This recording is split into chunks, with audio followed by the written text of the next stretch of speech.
Salve, salve pessoal, tudo bem? Vamos nessa então com o comércio nacional e internacional brasileiro. Precisamos já de cara entender que o comércio, esse setor terciário da economia, ele é parte da distribuição da matéria-prima. Aquilo que é feito lá no setor primário, no setor da produção da matéria-prima, e aquilo que é feito no setor secundário, aquele da transformação da matéria-prima. Então, no setor primário, eu vou ter lá a criação da laranja, enquanto que no setor secundário, eu vou ter lá a transformação da laranja em suco de laranja, na garrafinha, na caixinha, na latinha. E o setor terciário, principalmente a parte do comércio, ele vai fazer o serviço, ele vai fazer a distribuição dessa matéria-prima. E essa matéria-prima, ela precisa então ter um caminho, seja ela interna ou externa. E aí que nós dividimos o comércio em comércio interno e comércio externo, comércio nacional, comércio internacional, comércio interior e comércio exterior. É dessa maneira então que vamos fazer essa relação hoje. Vamos começar falando sobre o comércio interno. O comércio interno, ele ainda é um comércio em crescimento, pois nós temos aí conjunturas econômicas, históricas e políticas da população que fazem aí o acúmulo e o poder de compra da população variar ao longo de conjunturas econômicas. Então, ao longo aí de todo o século XX, início do século XXI, o comércio interno brasileiro, ele tem focado sempre a iniciativas do governo. Então, quando há uma necessidade do país em geração de renda, em geração de emprego constante, há então uma desoneração do Estado, uma diminuição de importações ou também de diminuição de impostos, justamente para poder beneficiar aí a população no poder de compra. Então, quanto mais eu incentivo o consumo, gero crédito para essas pessoas, eu estou gerando emprego e, consequentemente, mais renda. Então, dessa maneira, o comércio interno brasileiro, ele é focado em conjunturas econômicas, políticas ao longo da história. Mas é importante levar em consideração aqui, gente, que ele tem desequilíbrios regionais. Você vai perceber locais onde temos aí maior poder de compra e maior incentivo ao comércio do que em outros pontos. Os grandes centros acabam sendo grandes áreas de geração comercial, de produção comercial interna, principalmente do que? De produtos básicos como alimentação e vestuário. Sempre vamos ter então essas principais preocupações, até porque são necessidades básicas, se alimentar e se vestir. Então, essa principal característica, digamos assim, da economia, ela vai estar focada na região dos grandes centros.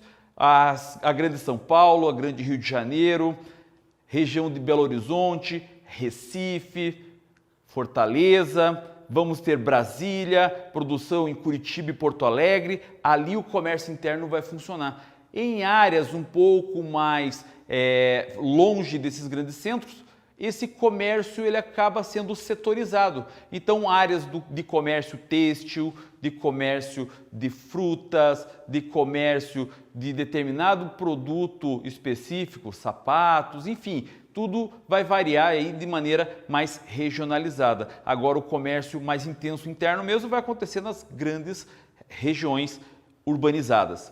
Agora, essa situação também acaba gerando, devido a um grande problema, porque há uma limitação dos meios de transporte.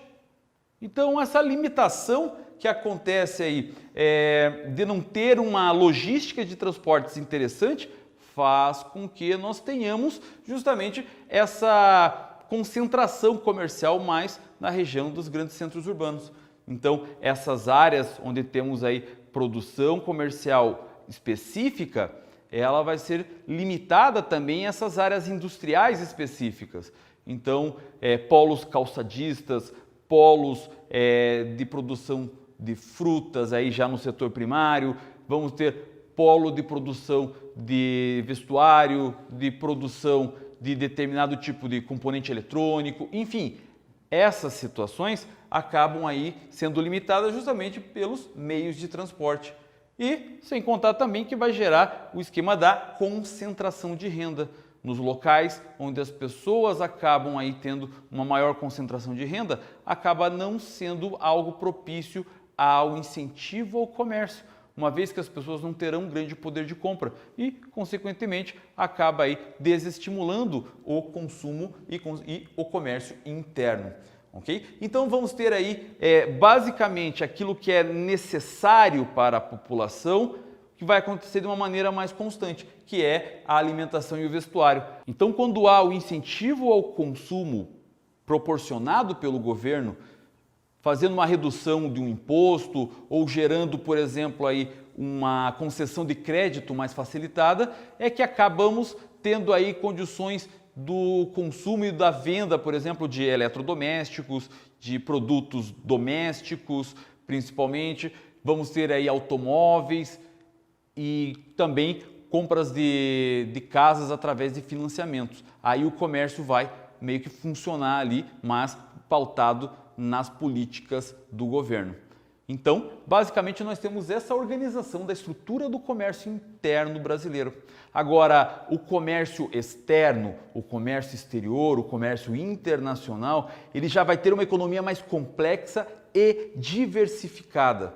Uma grande situação aqui também é que existem problemas, uma vez que há uma concentração de renda muito forte, pautado justamente aonde? Na produção industrial e na produção primária. São os donos das fazendas e dos grandes industrializados que vão gerar aí a riqueza, que vai ser pouco distribuída.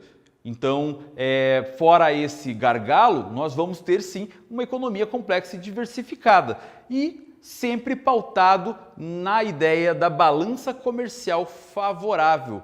Balança comercial favorável, vamos lembrar aquela ideia de exportação e importação. Para que eu tenha uma riqueza, um lucro, eu preciso comprar menos do que eu consigo ter de dinheiro vendendo.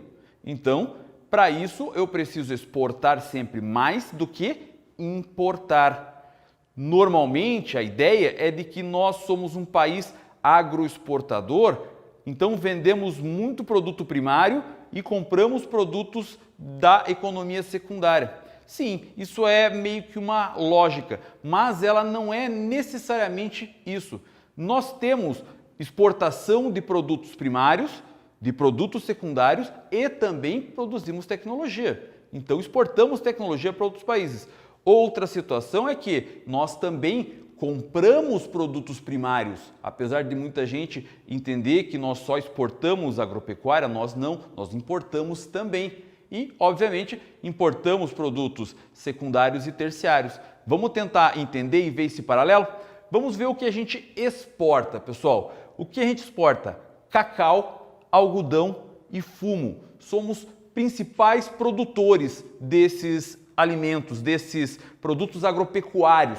Então, somos aí uma das principais regiões exportadoras dessas matérias-primas. Assim como também temos uma grande potencialidade em açúcar, madeira e também carnes. Dessa maneira, então, esses produtos acabam tendo uma importância extrema para a geração de riquezas aí do país quando nós fazemos essas vendas, essas exportações. Nós batemos recordes constantes desse tipo de exportação. Um produto também importante ainda do setor primário é o minério. A mineração acaba sendo também algo bastante importante aqui, mas principalmente já pautado para o setor secundário, que é a indústria de mineração, a indústria mineral pesada. Então, os minérios como manganês, ferro, estão sendo vendidos constantemente da região da Serra do Carajás para a China, para a Índia, para áreas do Sudeste Asiático. E nesses lugares, então, acabam comprando todo esse minério de ferro brasileiro. Então, nós temos aí essa importância também na venda de minérios.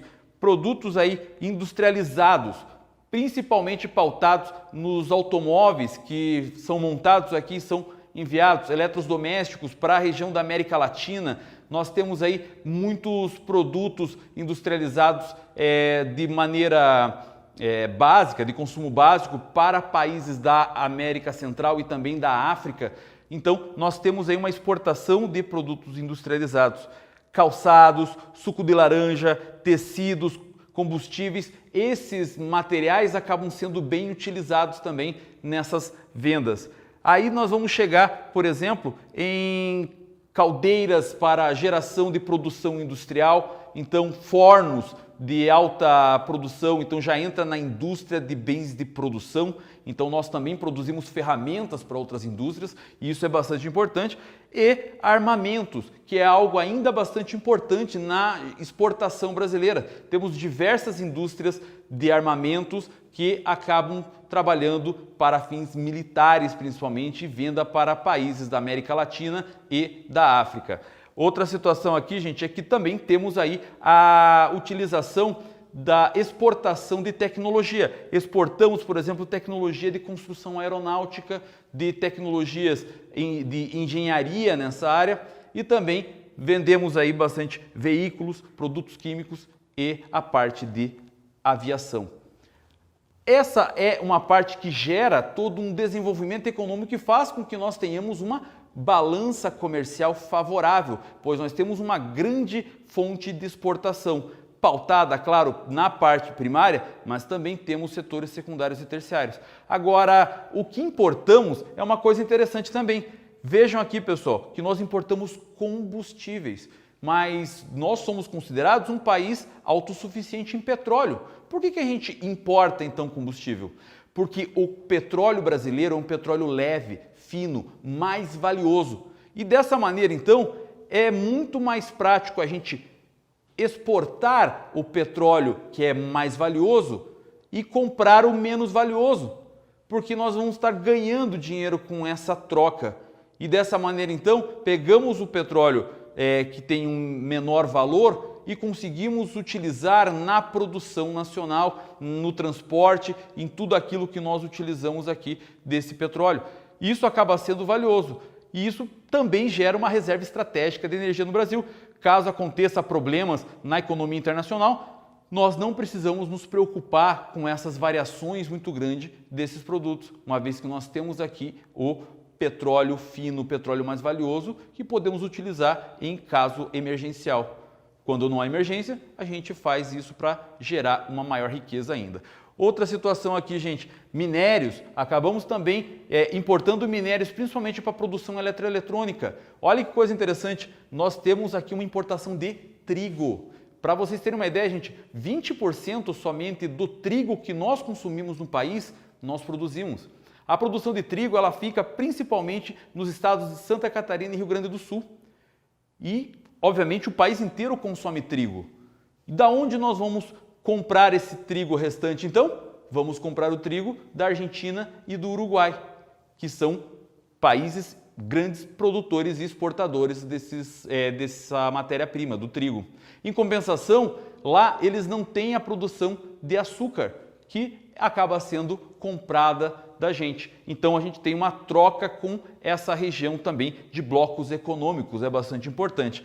Bebidas, acabamos importando muito, artigos de informática, toda a parte de componentes de tecnologia na área da informática, da telefonia, máquinas acabamos utilizando para a produção industrial e também bastante insumos agrícolas, diversos fertilizantes utilizamos aí para a geração de maior produtividade agropecuária, assim como automóveis, tratores, peças e até eletroeletrônicos. Basicamente nós temos aí um apanhado geral de toda a produção do comércio nacional e internacional, que é pautado sempre naquela balança comercial. O Brasil, em grande parte, sempre vai ter um superávit, a gente mais exporta do que importa, mas sempre é necessário tomar cuidado com essa balança para que a economia acabe fluindo bem. Eu espero que você tenha entendido essa aula, eu espero que você tenha gostado. Muito obrigado por ter assistido ela até aqui. Tchau!